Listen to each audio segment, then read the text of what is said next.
ৰাজ্য চৰকাৰৰ কৰ্মচাৰীসকলৰ বাবে জনাব বিচাৰিছোঁ বৃহৎ সুখবৰ।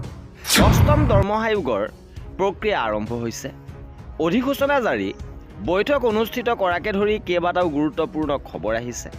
সবিশেষ আপোনালোকক জনাব বিচাৰিছোঁ। ভিডিঅ'টো প্ৰথমৰ পৰা শেষলৈকে চাই থাকিব। চৰকাৰী কৰ্মচাৰীসকলৰ বাবে আহিছে ভাল খবৰ। অষ্টম দৰমহা আয়োগক লৈ নতুন আপডেট আহি পৰিছে। কেন্দ্ৰ চৰকাৰৰ কৰ্মচাৰীসকলৰ বাবে দিছে আন এক ভাল খবৰ। অষ্টম দৰমহা আয়োগৰ বাবে দিল্লীত এটা কাৰ্যালয় আবণ্টন দিয়া হৈছে। ইয়াৰ উপৰি ফেব্ৰুৱাৰীত অনুষ্ঠিত হ'ব এখন গুৰুত্বপূৰ্ণ বৈঠক। বহু অপেক্ষাৰ অন্তত কেন্দ্ৰ চৰকাৰৰ কৰ্মচাৰী আৰু পেঞ্চনাৰসকলৰ বাবে এক ইতিবাচক দিশ দেখা গৈছে। অষ্টম দৰমহা আয়োগ অৰ্থাৎ 8 পে কমিশ্যন সন্দৰ্ভত চাৰিওফালে চৰ্চা চলি আছে। আয়োগ গঠনৰ প্ৰায় 3 মাহৰ পাছত এতিয়া দিল্লীত আয়োগে নিজৰ স্থায়ী কাৰ্যালয় স্থাপন কৰিছে। ইয়াৰ দ্বাৰা স্পষ্ট হৈছে যে অষ্টম দৰমহা আয়োগৰ প্ৰক্ৰিয়া আৰম্ভ হৈছে। নতুন দিল্লীৰ জনপথ অঞ্চলৰ চন্দ্ৰলোক বিল্ডিঙত আয়োগক কাৰ্যালয় স্থান আবণ্টন দিয়া হৈছে। এই কাৰ্যালয় সম্পূৰ্ণৰূপে কাৰ্যক্ষম হ'লে আয়োগৰ কাম ত্বৰান্বিত হোৱাৰ সম্ভাৱনা আছে, যাৰ ফলত কেন্দ্ৰৰ চৰকাৰী কৰ্মচাৰী আৰু পেঞ্চনাৰসকলে প্ৰত্যক্ষভাৱে লাভান্বিত হ'ব। কিয়নো এই আয়োগে দৰমহা, ভাত্তা আৰু পেঞ্চনৰ সৈতে জড়িত ডাঙৰ সিদ্ধান্ত ল'বলৈ গৈ আছে।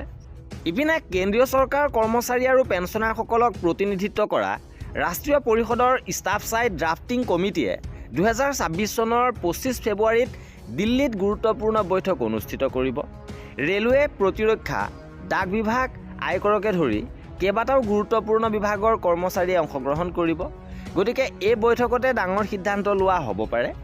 অষ্টম দৰমহা আয়োগে শীঘ্ৰে আনুষ্ঠানিক অধিসূচনাও জাৰি কৰিব। ই কেন্দ্ৰীয় চৰকাৰ, ৰাজ্য চৰকাৰ আৰু অন্যান্য সংশ্লিষ্ট প্ৰতিষ্ঠানৰ পৰা দৰমহা আৰু সেৱাৰ চৰ্ত সম্পৰ্কীয় পৰামৰ্শ বিচাৰিব।